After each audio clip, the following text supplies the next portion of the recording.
Welcome. Oh, once. Something's up with my camera. Oh, there we go. Sorry about that. That not really be happening. But first off, welcome Bob Marley and Anosmia. Always a pleasure. Super happy to have you here.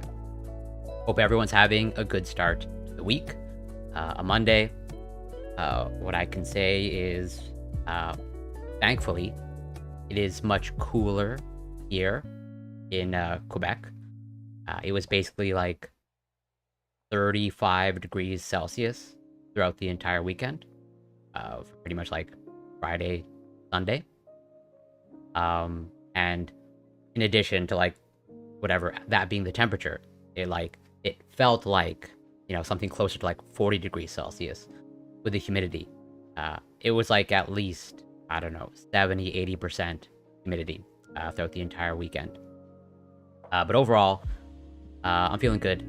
Had a nice workout today and yesterday and the day before. I'm mostly back to my regular routine. Still can't do lower body because still unfortunately getting over the infection in my foot. But on a better note, I have officially scheduled the operation, the minor operation, just to, it looks like, drain the infection and clean it out. It's scheduled, for mid-September. I think it's like September 12th or September 13th. So, hopefully it's just a matter of time before, figuratively and literally speaking, I'm back on my feet fully.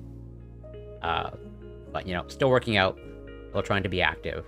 I do plan to get back to my usual workout streams tomorrow, as in tomorrow.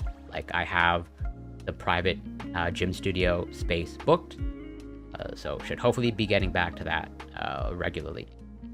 And, I'm sort of excited to at least somewhere in the near future, get back to running, and, get back to like squatting heavy. Right now, can't really do that. Rather squatting heavier. But today, we're going to start with a panel on intersectional feminism. This is a panel organized by not Eli Monte, who's a fellow leftist streamer, who is, pretty active in leftist spheres, and I think pretty active in doing praxis, as in, from what I could tell, practicing what they preach. Which, all the more power to them for doing that. Because, there are many people who, simply say things, but don't actually do anything at all whatsoever. Hopefully move in the direction that they want to move into. Do you mean deadlift or squat? I mean, technically you can sumo squat, but I squat normally, as in your typical slightly larger than shoulder width stance. And the panel starts in a few minutes, so I'm gonna hop into the waiting room. I don't want to be late. And then afterwards, like, there's definitely a lot of news and stories. I assume the panel's gonna go for like 2 hours. Maybe, I don't think there's like a strict end time, but I imagine it's on the order of like 2.5 hours. And there's definitely a lot of news and some science that I want to cover. As in, just gonna briefly highlight this. This is like new research. As if you've been around long enough, I definitely, at the very least, tend to advocate for plant-based diets, or minimizing your consumption of meat where possible and feasible. And new studies suggest that the actual plant-based meat alternatives might actually be healthier. But I haven't read the original study. And there's, this sort of interesting piece of medical news of how, pretty much sort of showing how, like, almost in real time, that if you don't, like, fully recover from COVID infection, Like you can have it for a long time, and this is like an obvious breeding ground for maybe potentially generating new variants. So lots of news, lots of stuff to cover. I'm going to hop into not Eli Monty. 1 second.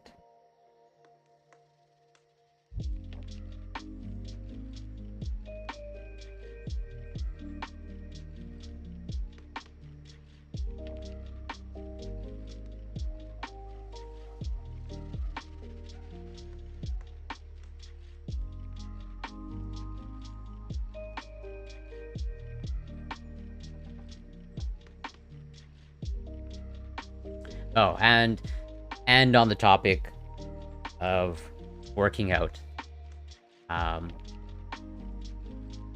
have cleared it that I can, you know, deadlift and do some light squatting, nothing crazy.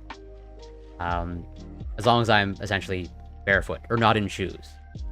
The doctor is mostly concerned with like any sort of like excess friction between like where the infection is and against the shoe. So it helps that I will have the private gym studio tomorrow.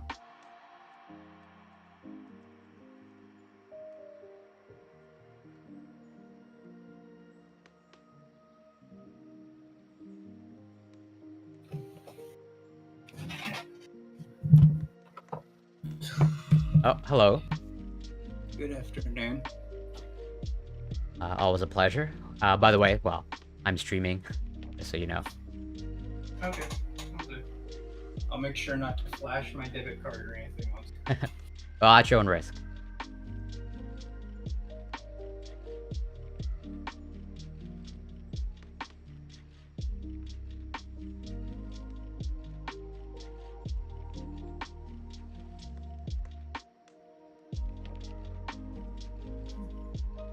Well, we're just waiting. Should be starting in a few minutes.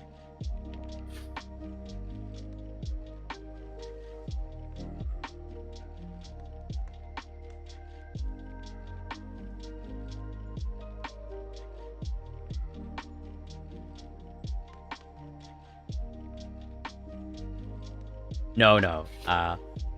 Could be at least, I think, 6, 7, maybe 8 people. I think there was originally supposed to be 9.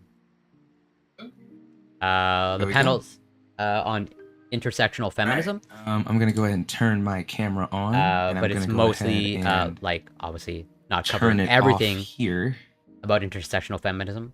How I do that? I mean, generally your camera will only draw from one. But it's mostly about so let's say make sure to determine, you know, where you want. I think we're gonna cover like dating, confidence. I'm trying to. When I and probably a bunch of other topics. The way I've found is most effective is I honestly boot my streaming program and have it already recording the camera before I open Discord. That's how I do it though, but that's a very like tackled together solution. Hello, there we go. All right, we are ready. We are ready now. We are ready. We are ready now. We are ready. Okay. Wasn't Gremlo just in here? Where did they go? I believe so. Yeah, where did they go? Oh well, when they come back to Glasspool, I'll go ahead and add them on over. All right. How is everyone doing today? Everybody doing good? Doing well, thank you so much. How about you? Great, that's great. I'm doing great. I'm doing great. Yes, Antarctic Prime. There are humans on the screen. Believe it or not, we do talk to people. We do talk to people here. Anyways, I have never identified as human. You never identified as human? Well, I apologize. I apologize. Anyways, oh, somebody just sub. Oh, somebody just sub. Look at that. All right, that's nice. Cool. Anyways, so either someone subbed or someone followed. I don't remember what. Yeah, what pretty sound much. I equipped. I think just about everyone on this panel Jetsons is a leftist. Dinging too. I don't remember or what at the very least, left-leaning. It's fine. Oh, here's Gremlo. Okay, we'll go ahead. We were about to start without them, but we are going to go ahead and add them. Okay, cool. Here we are. All right. So, anyways, welcome everyone to my first ever actual panel that I'm hosting called the Feminist Intersection. So this is going to be a panel that I hopefully host like weekly, and we're basically we're also going to record it too. We're also going to record it and it's going to go on YouTube. And essentially what this panel is all about is it's about just constructive, good conversation about basically, feminism. Because oftentimes, for people that, would not consider themselves to be feminists, quote unquote, feminism gets that like bad rap and everything of, it's got feminine in the root name, so it must be only for women. So we're gonna hopefully change people's minds a little bit about that. We're gonna have people from all walks of life, from all, people who can have intelligent and constructive conversations, that is, from all walks of life. And we're just gonna get on and we're gonna vibe and we're gonna talk some feminist shit, right? Men, women, everyone. Not children though. They can't come. Children cannot. I don't like kids. Anyways, so yeah, let's go ahead and get that started. So today, I don't exactly have like necessarily a prompt, just more of an idea. If you guys are cool with that, like my whole thing is I kind of want this to be, kind of like good flowing, good vibes, nice shit, So today we're going to be talking about confidence. Basically, how does one exude confidence? Like, what does that look like to you? Like, how do you look at someone and go, oh yeah, that dude over there, or that gal over there, or person, whoever, they are comfortable. They're clearly more than comfortable in their own skin. Like, look at how they tripped on that banana peel, and it wasn't even in Mario Kart, and then they got back up. Chad shit, take it on the chin, you know what I'm talking about? So like, I guess we're gonna go around the room real quick, and we're going to, each person's going to give like their whole opening statement, like introduce who you are, we all know the Twitch Paul bullshit, right? It's like, give your opening statement, be like, yeah, this is me, show yourself, and explain to me and to the viewers and to my viewers, to your own viewers, what does it look like when an individual is like Chad confident? It doesn't even have to be Chad, it can be Stacy confident too, or whatever term you want to use. All right, we're going to go ahead and start with Corey Campbell. Yeah, well, first of all, I want to thank you so much for inviting me. I feel honored, given the fact that this is your first panel that you've organized, so super grateful to be here. But yeah, I'm Corey Campbell. You can find me on Twitch, Corey Campbell84. I'm a PhD candidate in biochemistry. I cover some science, research, and politics. I do the occasional workout stream as well. And so in terms of confidence, and to ask, so I've been thinking about this as best I could, and yeah, because that's sort of like, I think, the tricky thing of like, what is confidence in terms of like, I think people know conceptually that there's a difference between sort of confidence and sort of like surface level confidence, what I would more characterize as like fragile self-esteem, as opposed to like, true self-esteem, where it's, I think we're all sort of familiar of like someone who maybe on the surface exudes some sort of like confidence, self-esteem, but then like as you start like peeling away the surface, there's like some pretty deep-seated self-esteem or confidence issues. That's why I think it's really, I don't know if there's really any telltale signs other than I just look for people that are like self-assured, and that they're not so quick, or they're not overly concerned with, let's say, external things, in terms of like, their appearance. They're mostly concerned with like what it is that they want, and they tend to like live with intention. And I would also just sort of reframe it as, I don't know that I would even label things as confidence. I think self-worth, at least for me personally, is the more better term. But yeah, we'll get into it. And that's pretty much where I'm at now. All right, thank you so much for that, Corey. Next, we're gonna go on to, oh yes, I'll be sure to check Corey out. Next, we're gonna go ahead and go to the one, the only Dr. K. Hi, I do not have much of an online presence these days. I post on Twitter, but that's about it. But I'm Dr. K. I am an LA-based activist. I am a longtime member of the Los Angeles IWW, that's Industrial Workers of the World. If you're looking to unionize, that's a good group to reach out to. Obviously, as pretty plain on day, I'm transgender. I am somewhere between trans woman and non-binary. It's a whole deal. We can get into it later. But as far as confidence, right? at the root of it is simply owning the shit that you do, right? And I don't mean that in a property sense, but I mean like when you say something, you're willing to stand by it within reason, and that you are essentially it's putting yourself in the mental situation of I am on the right side of history and I am doing what needs to be done, right?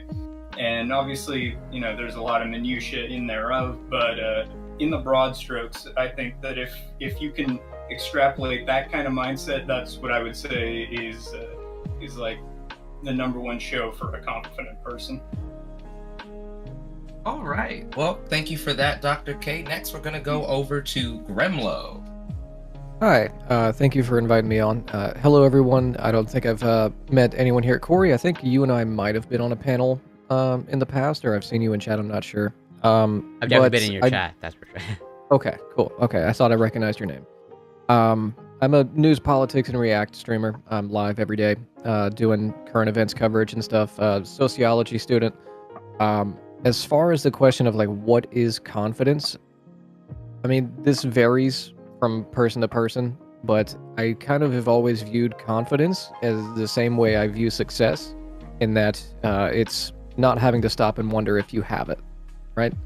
Much in the same way of like financial success, once you no longer have to check your bank account, you've got some financial success. Same thing with confidence, not having to stop and wonder if, am I comfortable in my skin right now? Do I feel comfortable in my presentation to other people?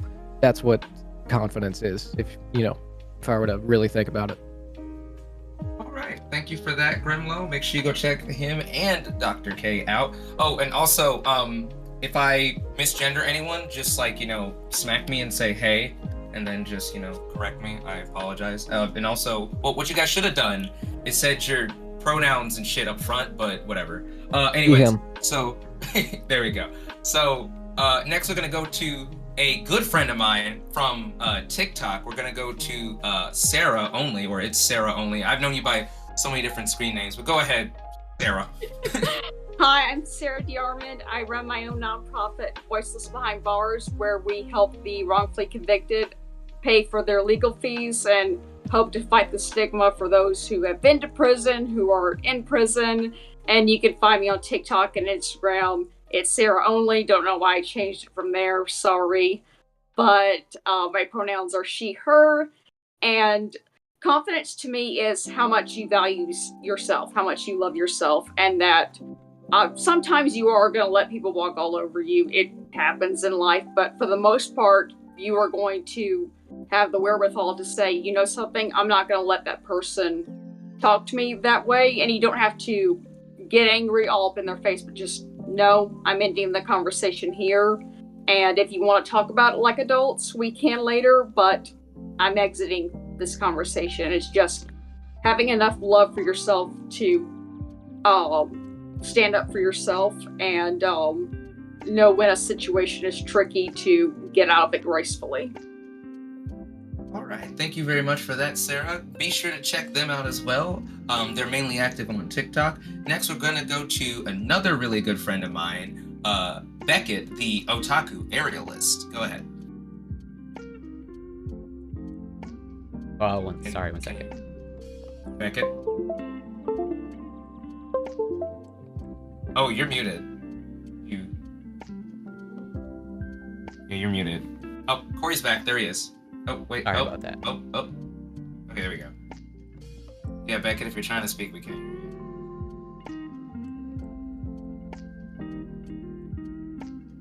Well, while we're waiting, how's the weather where everybody's at today? Terrible. Thankfully, in my area, it's like much cool. It was like 30, 35 plus all weekend, and then today it's a nice 20 degrees Celsius. Oh, I was about to say, are we talking Celsius or Fahrenheit? I'm a filthy Canadian, so we work with real numbers. One of these people. Get the fuck off my shit. I'm kidding. It changes everything. Metrics. Okay, can you hear me now? Oh, there you are. Thank God. Yay. That was weird. Anyways, you weren't weird. I was being weird. Anyways, go ahead, Beckett. Tell us first. Tell us about the weather. Since you delayed us there, you're first going to tell us about the weather where you're at right now, and then you're going to go ahead and answer the prompt. So first with the weather forecast. Go ahead. Sure. The weather here is hot, and that's pretty much all I got about it. I'm nice and cool inside, but out there it's very hot. All right. And now that that prompt, I guess, yeah, about like what is confidence? What is it? You weren't here for that, were you? Yeah. So the prompt essentially is, what is confidence? Like, what does that look like to you? And also, go ahead and give your introduction and everything. You know, like you've seen on the panels and been on stuff. Go ahead and give your intro and tell us, like, what does it mean to you? Like, what does confidence like in the real world? Like when we're out touching grass, you know, what does it look like when one is confident while touching the grass? Sure thing. So, hey guys, I'm Beckett. I'm very new to streaming, so this is only like my third Twitch stream, I think. Still trying to figure out all the nuts and bolts. And I have mostly been on TikTok. That's kind of where my main presence is. And I think confidence is just being sure of who you are and what you have to offer. And just not really using all these tricks and tactics and things that we hear from the dating coachosphere all the time, because people can see right through that shit. Believe me, I've tried. Right? Oh wait, were you done with the? I'm done. Yes. Oh, okay. Yeah, that's funny. Well, you know what? Let me go ahead and say what confidence means to me. So for the most part, like I didn't hear a single thing that would make me go, huh? Like why would they say that? But honestly, like I agree with basically what everyone has been saying. And so for me, it's kind of like, you know,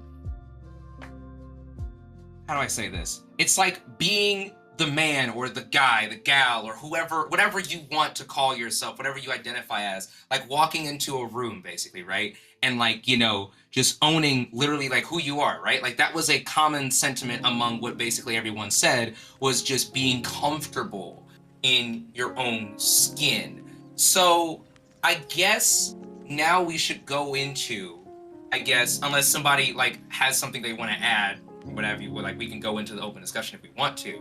I guess we could go into, well, Dr. K, you were going to say something?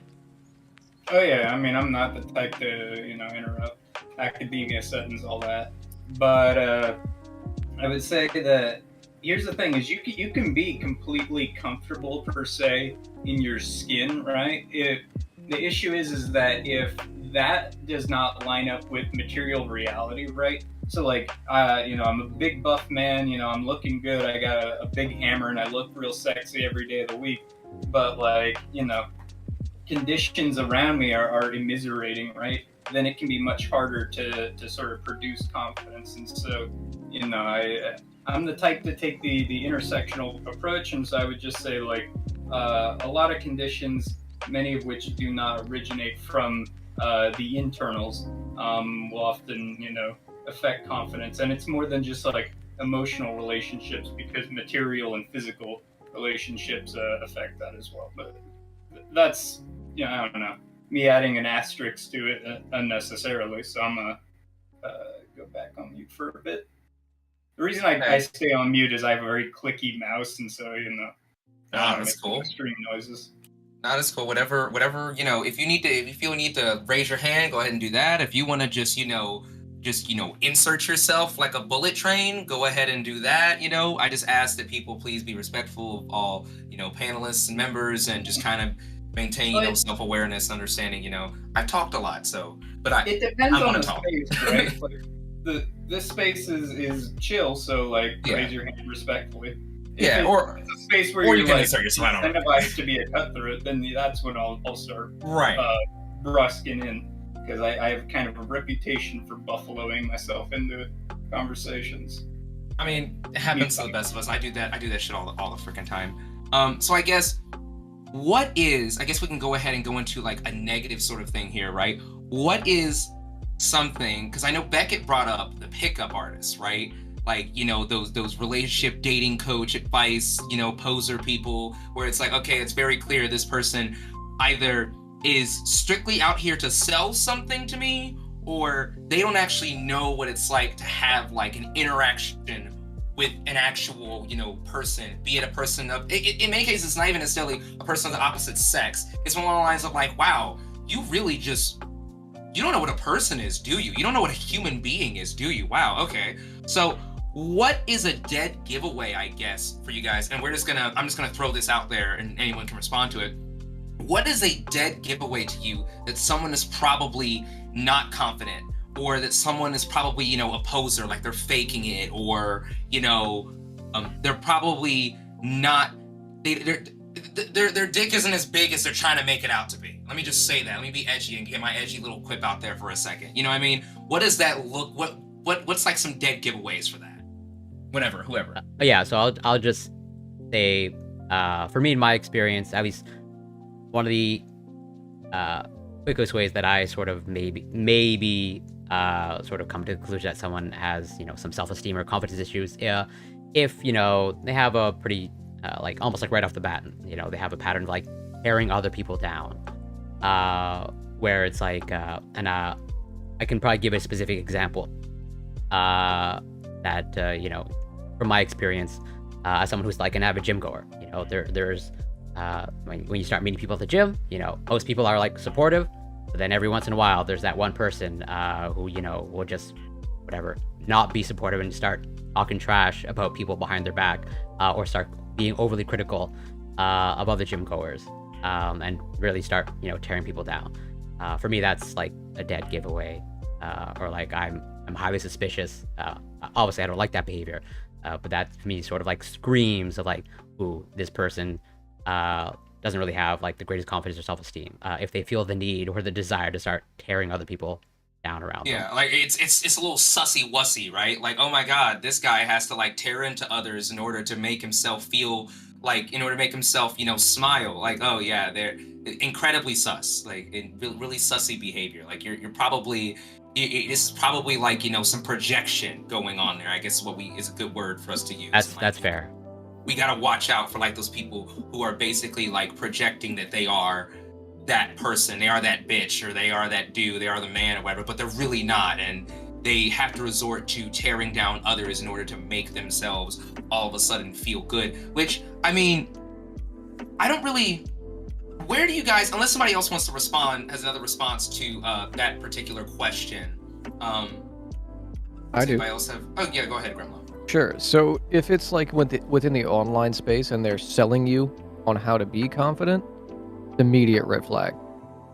Like, confidence isn't something that can necessarily be taught. It's about a pattern of behaviors and like worldviews. So if they're selling you on like, I'm going to teach you how to be confident, that's an immediate red flag. But in like interpersonal, if someone makes an appeals to like a mythologized idea of what is confidence or what is a man, you know, you see it with like Andrew Tate, how to be a top G, like that's immedly like a red flag. I was like, okay, you're like mythologizing what it is to like be a man, as if that's like anything real at all, you know. And yeah, if they're on the internet and they're selling you like NFTs or cryptocurrency, or, you know, a Hustlers University top G, get a Bugatti package.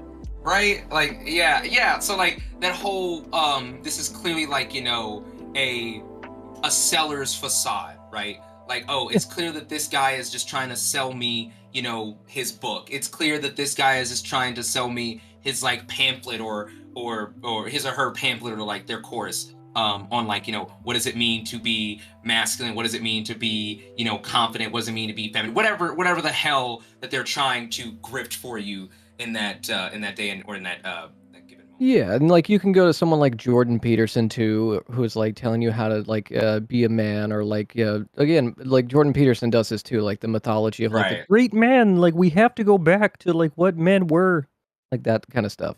Birth control has made men sissies. That's right. It's the birth control and the femoids being able to speak in public. That is what's making men lose confidence. You have to put a muzzle on her, fellas. That's right. Victims of divorce court. Yeah, victims of divorce court, rise. Alpha hands. Like, which is really weird, because like one of the major drivers of, you know, that stuff is stuff that they essentially refuse to address, or address in the most lopsided way imaginable. Those tending to be deprivation of material conditions or social atomization. The suburbification is essentially hell for the mental scape of the human.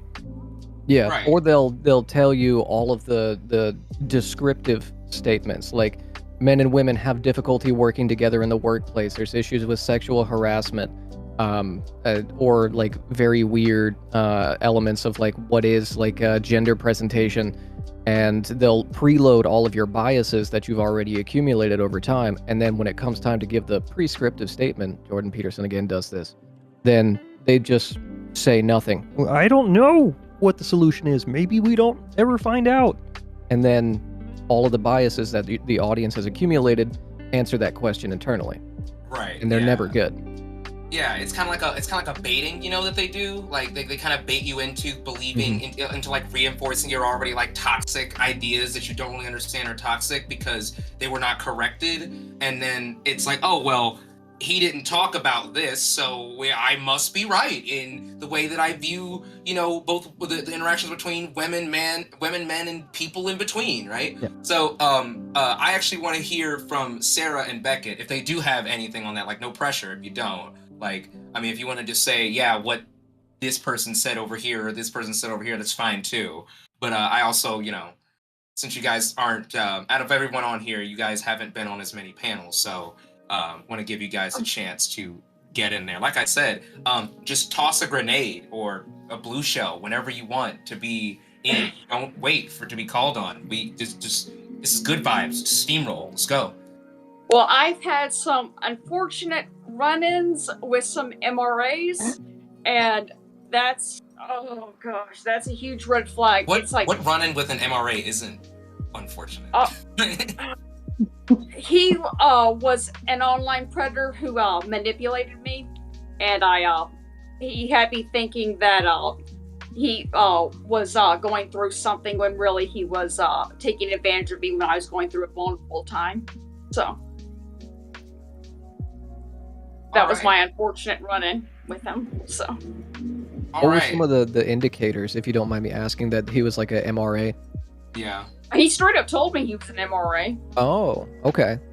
They'll do that. They'll do that. Sarah and Beckett are familiar with my TikTok live streams, and like people will get on there, and I y'all think Twitch Paul is some shit, buddy. Listen, there have been some characters. Okay, we have stories. All right, they will just flat out come on and say, yeah, I'm an MRA, or like I'm a men's rights activist, and it's like, well, what do you mean men's rights activism? Well, feminism doesn't. We've heard this one, right? We've heard this one, right? Feminism doesn't do anything to solve the problems that men face in today's society. That is something echoed by quite a few people, and it's like, Yes. well, that's why we talk about, intersectionality and the way in which we all, regardless of gender, the way in which all of these, conflicts and all of these obstacles, I guess, that we face in society, the way in which they all sort of like blend together. But Beckett, did you have anything that you wanted to add?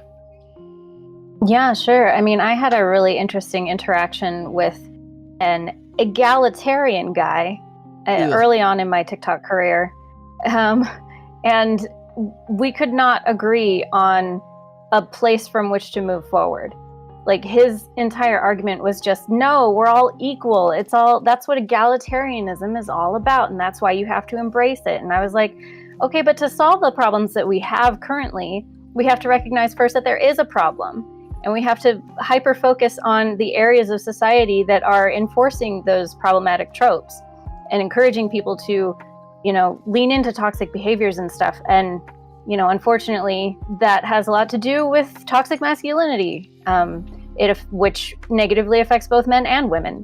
And he ultimately ended up like accusing me of not acknowledging his sexual assault, and then just calling me, a misandrist in the end. And I was like, no, because we can have the same idea about working towards equality. The problem is You can't just shut out the problems and declare it all equal. That's not how it works. Yeah, if you say it enough times, it'll happen. Sounds like that person was Right. conflating egalitarianism with meritocracy. Yeah, I could see that. Yeah, it didn't. The conversation was more around like the way that we deal with inequality in the courts and sexual assault cases and things like that. That right there, that's a big one. That's a real big. I didn't mean to cut you off, but that's a big and one. the only reason that he brought it up was because I was talking about the struggles that women face on that end. And that's the only time any of these dudes, tend to chime in. Yes. And then it got to the point where he was like, oh, but men face sexual assault too. And I'm like, I agree and I acknowledge that. But unfortunately, the statistics don't bear out, the statistics are that men more often face that kind of assault from other men, and women face it a lot more often. Like, not only that though, right? But we get into this habit, like, because I do think that there are men out there that legitimately have gripes and unanswered. A lot of these gripes go unanswered. A lot of these this tension and this what's the word I'm looking for? Yeah, for lack of a better word. Yeah, this stuff goes unanswered. But then I feel like men oftentimes, they will, and I'm not trying to make this let's just bash men and say what men are doing wrong panel, absolutely not. But I can't help but feel as though men, for the most part, will only ever hear this shit brought up, the shit that men face. You only ever hear it be brought up whenever we start talking about women's issues, or when a woman wants to chime in on like the things that she has faced, or like even a trans person, people in between, trans men, trans women, what have you. This isn't to say that they aren't women or men or whoever they identify as, whatever is what you want to do, but even whenever a non-cis male group, non-cis man group is bringing up problems that they face in today's society, we then have like the most bro dude like pop up and it's like, but what about us and the things that we face? Even though men, oftentimes, we get the microphone, or they, because I'm non-binary, leaning more towards mass, but whatever. Those of us who are more masculine presenting, we get the microphone a lot. We get the spotlight, you know what I'm saying? We'll go ahead and go to, I think I saw Dr. K first, and then we'll head to Corey. Yeah, and here's the thing, right, is I think it's completely valid to talk about men's issues. There are plenty of men's issues. Oftentimes, they trace from patriarchal origins, right? But I'm usually of the mind where it's like, one, if you're ever going to discuss the problem, you need to discuss the problem's source first and foremost, right? And oftentimes when it comes to the issues men's rights activists talk about, it's usually misogynistic in its origin as well, right? Right. And then when we, if I oh, go ahead. And moreover, right, is like it's completely fine to talk about those issues, highlight them even. It's the issue underlying sort of is this inability to show empathy or solidarity with other groups that are trying to self-actualize their own ends as well as your own, right? And it's like, I have issues, therefore you cannot talk about yours, versus I have issues, and so let's see how we can fix both of them, right? And so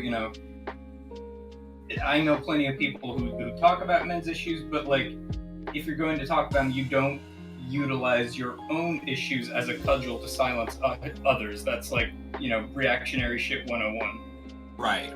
And I feel like that's like, if I can interject, I feel like that's something that goes on a lot, is that, because like, I've had it where I have talked to a lot of my femme friends before about it, where like they're opening up to me about like, maybe it's something like an assault or a time in which they felt uncomfortable in a situation or in a group setting.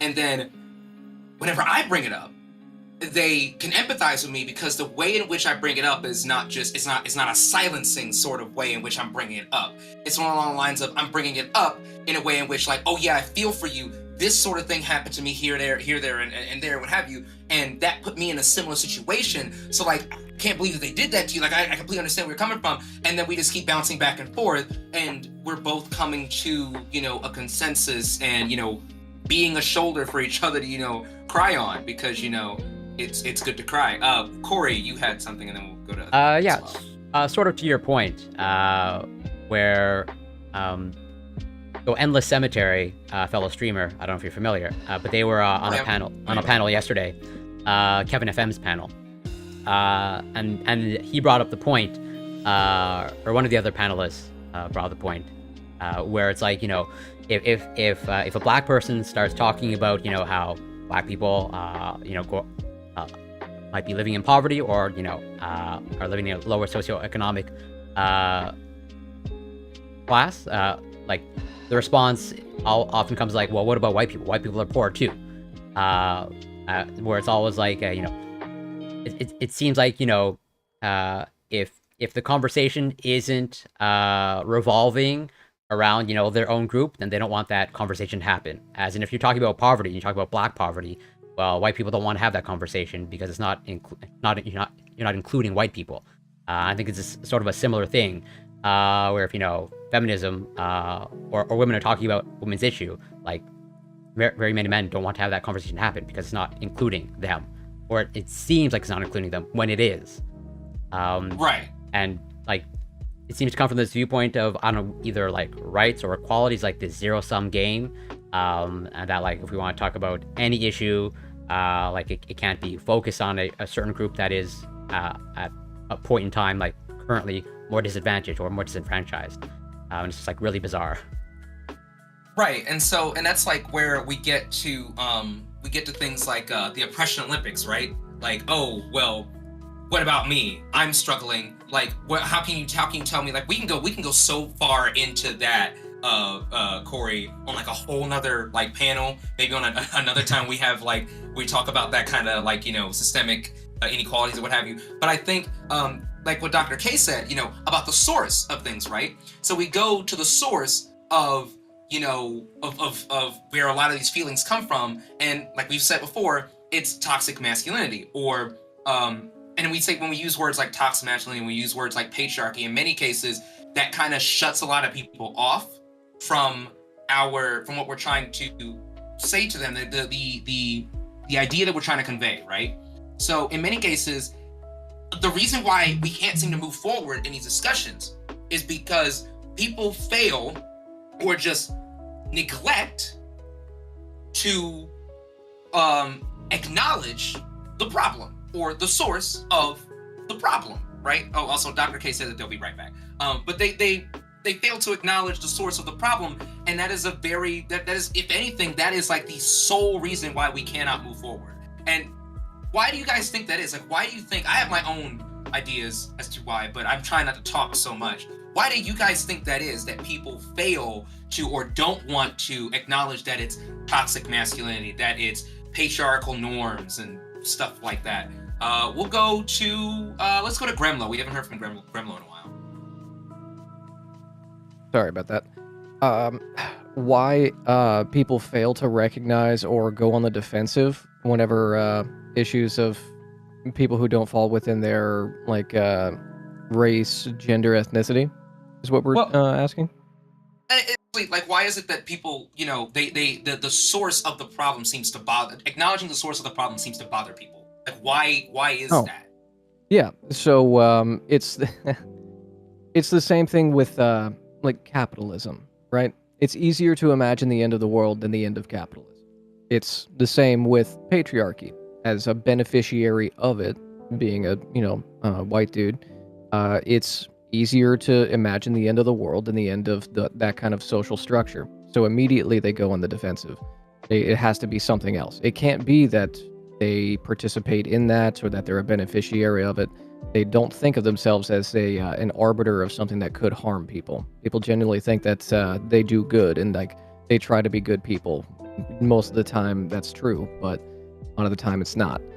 Yeah, it's a difficult thing to come to terms with because it's kind of like imagining yourself as doing good all the time, and then someone saying like, "No, you're actually bad."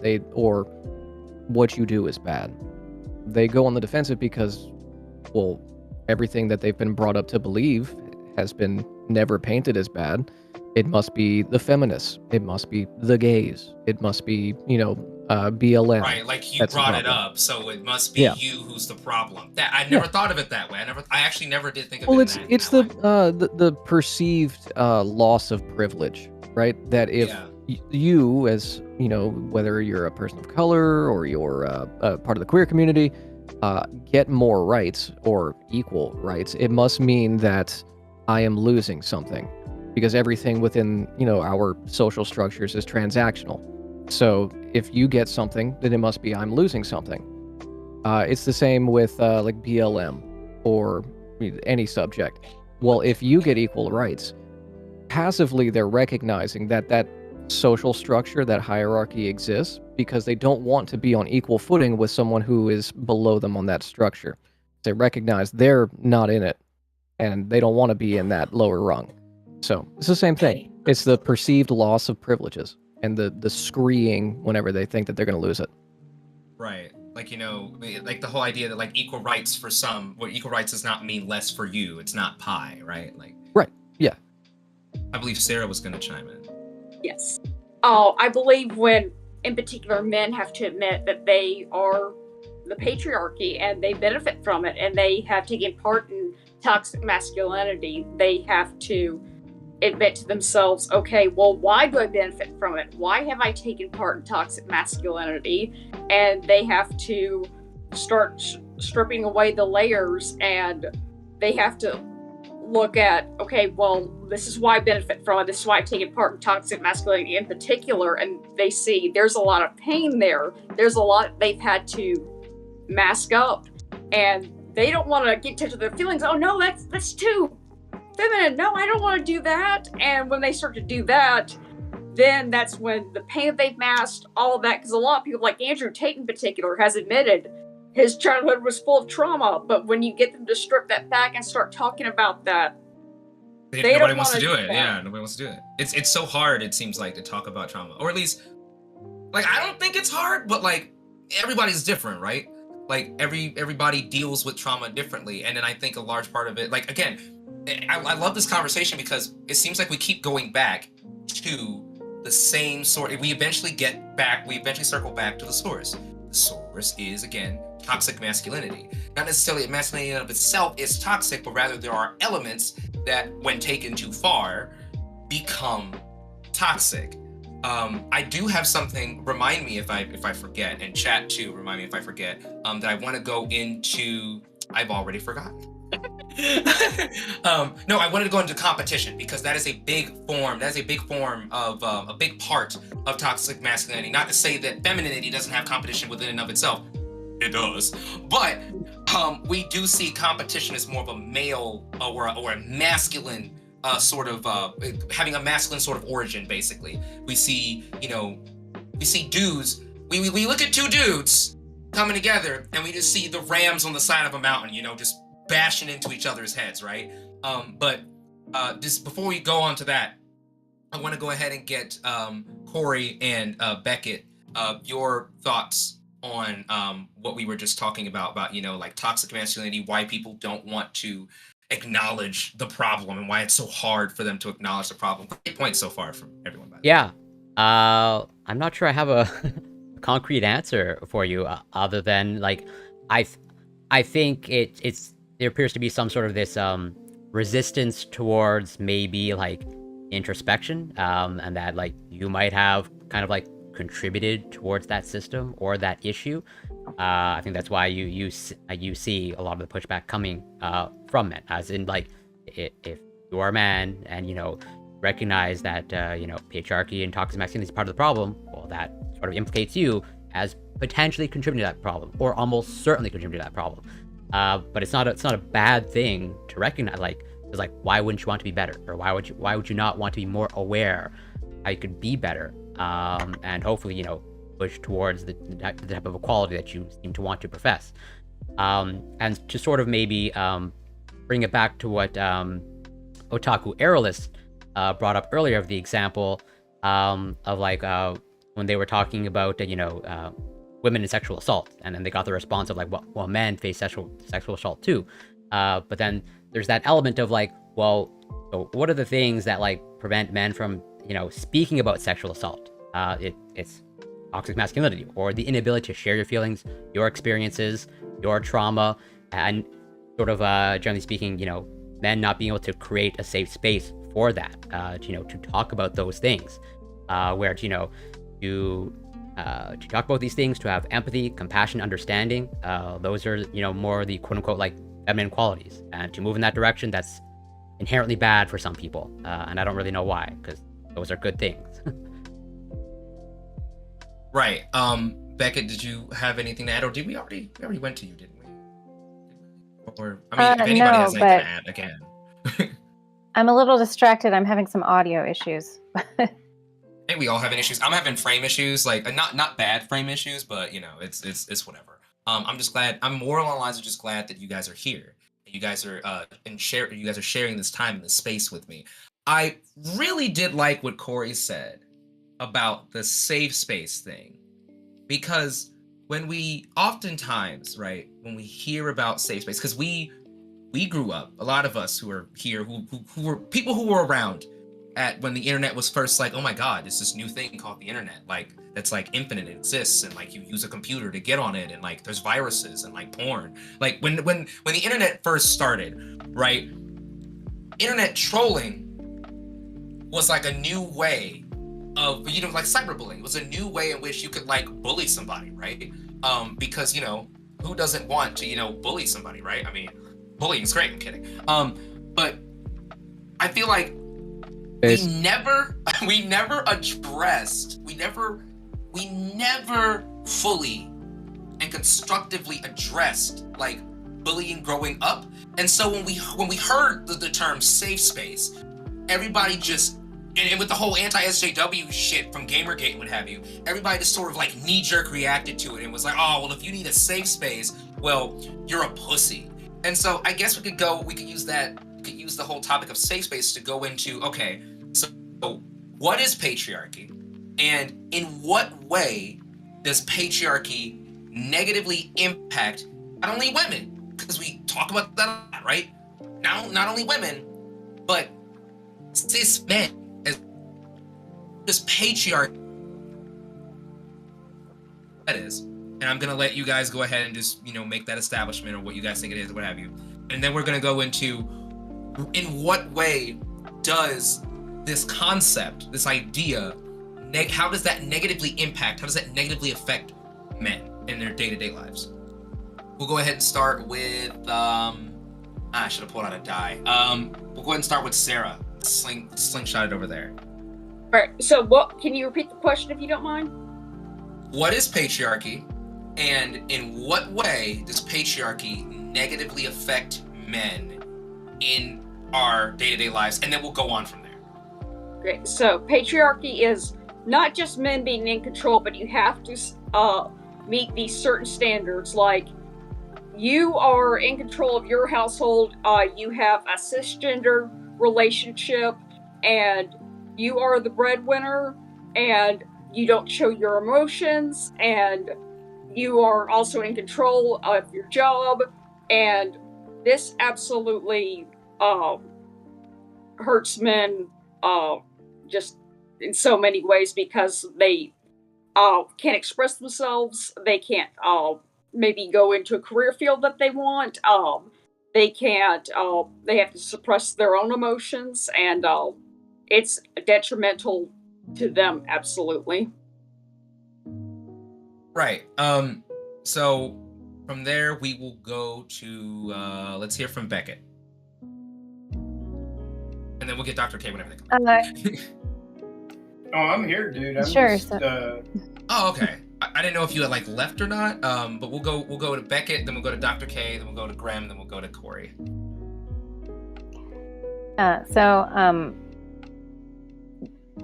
Sorry. Again, I'm distracted trying to troubleshoot audio, but can you repeat the question one more time? All right.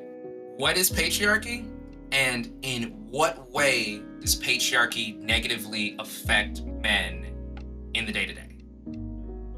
Oh, like in lots of ways. I actually have conversations with my friends about this all the time, about how I think today's, especially young men, like Gen Z and millennial men, more than others, it seems, are having a hard time figuring out their place in society because they come from a generation of being raised as like, you have to be the breadwinner, you have to be macho man, you have to be the leader of the family, you have to take charge, you have to take what you want, you have to, take control of all the situations. And then they exist in this weird kind of middle space of that was what they were taught, but the world that we live in now is different.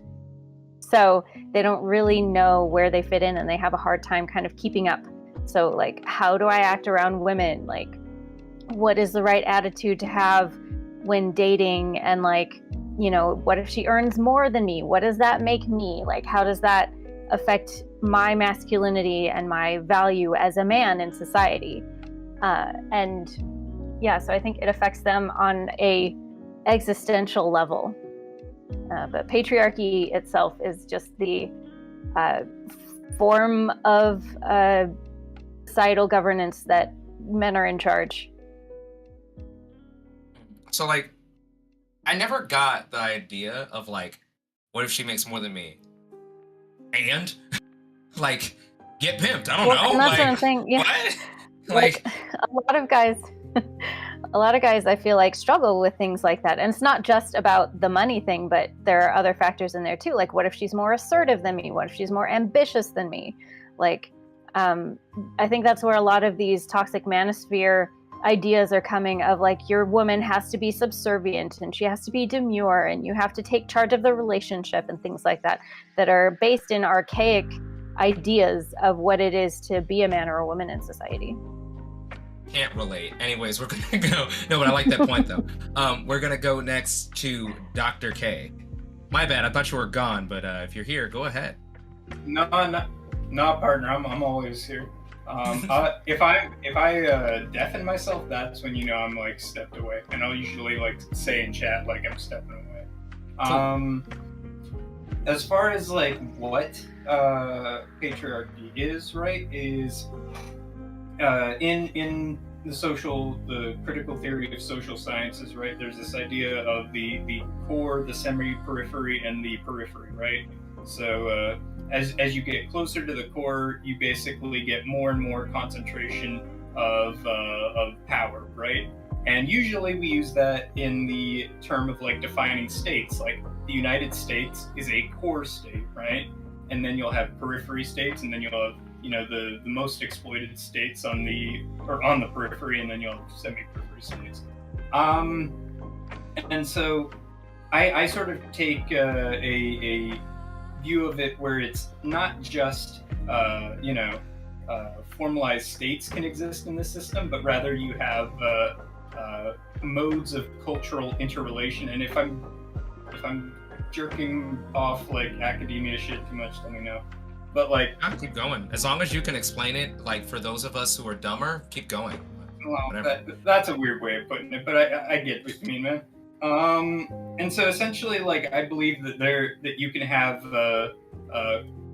cultural and societal interrelations that sort of exist on that hierarchy, right?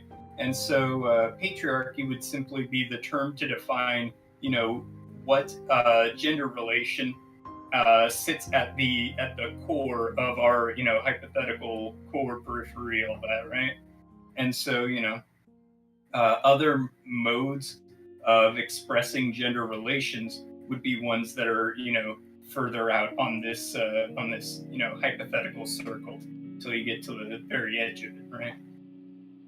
And so feminism is a new way, a new sort of means by which you can do gender interrelations, and it's a theory, and it's not the mainstream one, but it's one that is sort of fighting for cultural dominance, and I believe, I think anyone who sort of looks at it long enough can see that it's, the better way of relating to genders, as it's sort of a healthier way of going about it. Right. So then from there, we are going to go to, who did I say was after? Are you done though? Are you done? I think me. I'll add because everything, that we're talking about, right, isn't material. It's a social construct at the end of the day, right? There's technically infinite ways to do gender relations, right? It's simply that, patriarchy and feminism, in the many different forms it takes, are the main sort of ways that we put forward of exploring new ways to interrelate with one another. Right. And that's why we're here. On the feminist intersection, we've all met at this this weird intersection, of where all of these things kind of intersected, what have you. I believe next was it Corey or was it Graham? I don't know. Fight over it. I have no Corey, problem. you can go if you want. It's going to be a seeding ground war. This is the Thunderdome, so two go in, one comes out. Yeah, I'll just try to be brief. In terms of I'm not in the same sort of academic spheres as Dr. K.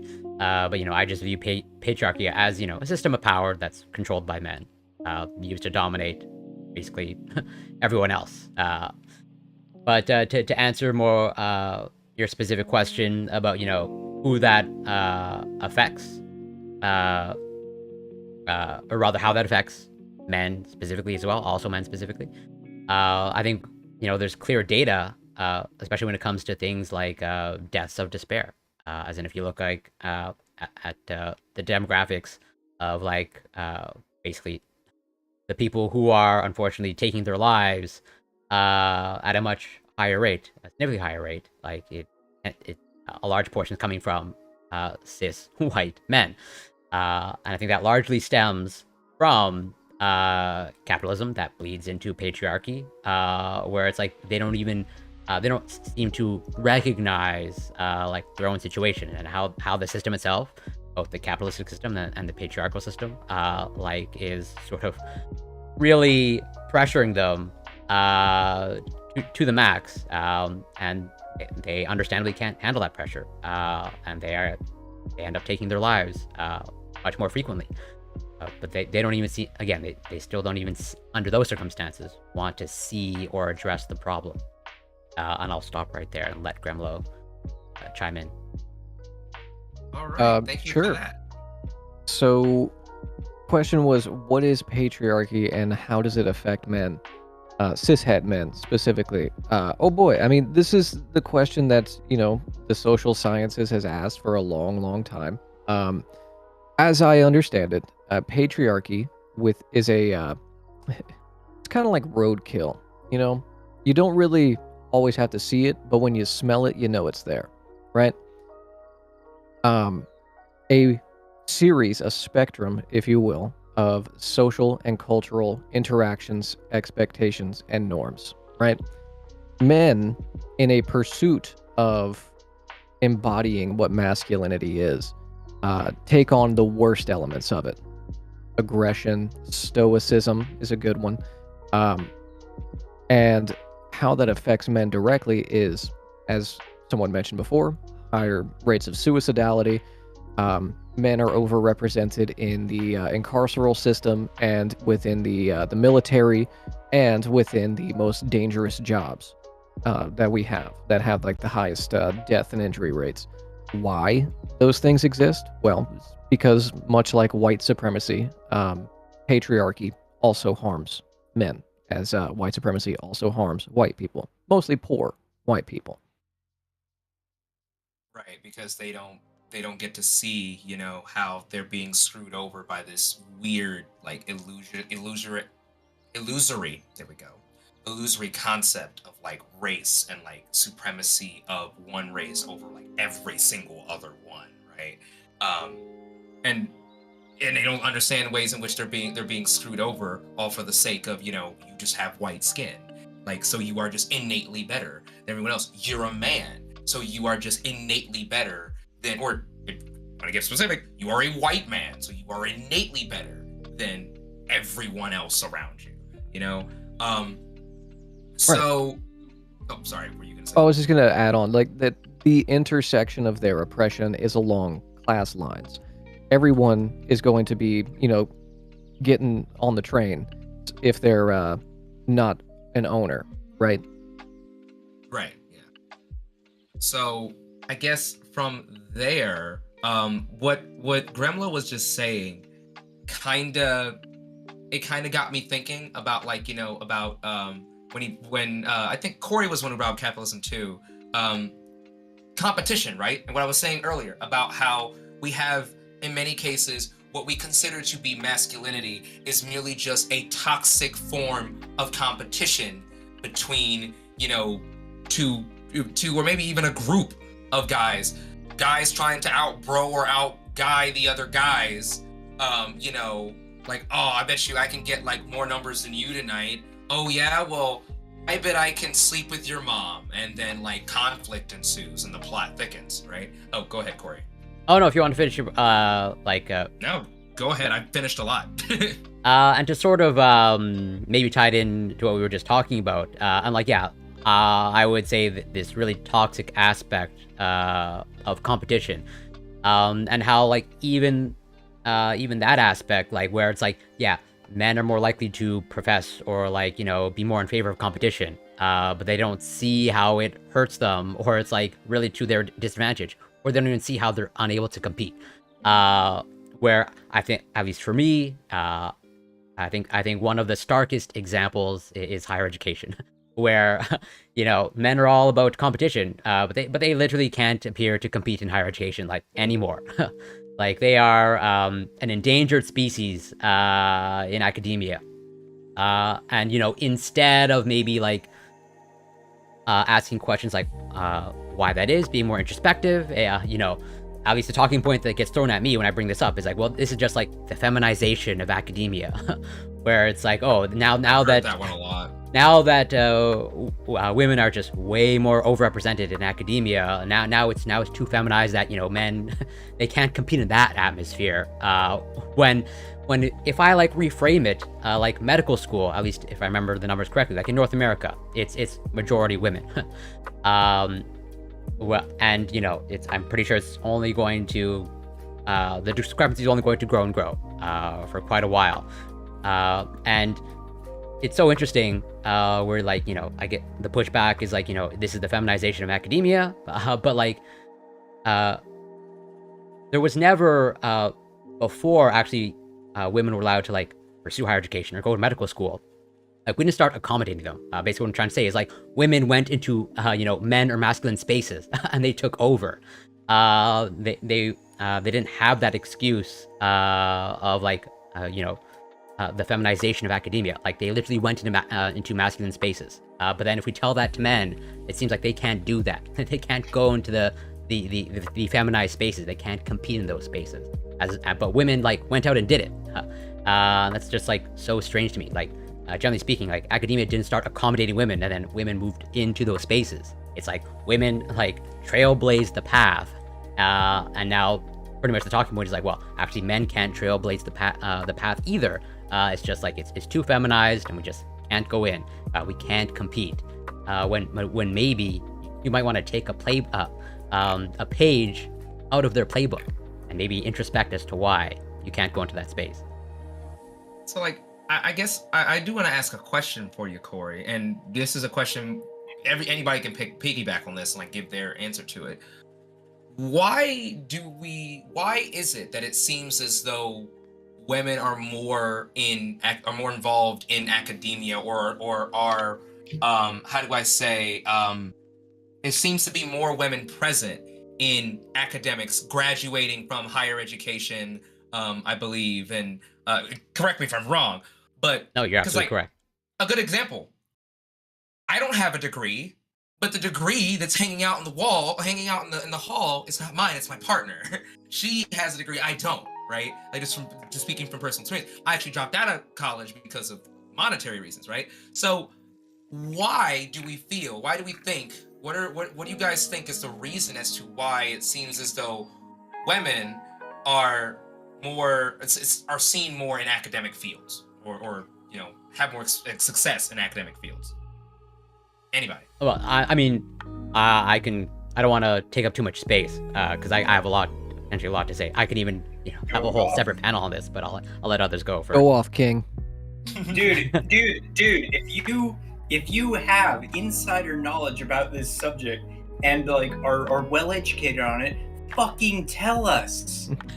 You don't have to. Well, go have ahead. to be afraid. Well, no, I don't want to say. I don't want to get it across like I have my strong hypothesis. I just think to sort of like distill it down. I think just generally speaking, in terms of like the way women tend to be socialized, I think they're just like more emotionally intelligent. As in order to be sort of like, at least from what I understand, and I tried to research it heavily, in order to sort of like cultivate some resilience and some grit, it seems to be a key component of that appears to be sort of like identifying and recognizing your emotions, and that sort of the concept of alexithymia, specifically the concept of like normative male alexithymia, where it's like nothing pathological, but just generally I think on the whole, on average, like men are just not good at either vocalizing or identifying their emotions all that well, even talking about them. And I think there's a heavy cost to that over time, where if you want to cultivate resilience, being in touch with your emotions appears to be really important to cultivate resilience. And therefore, I would say just overall emotional intelligence is what is like holding men back.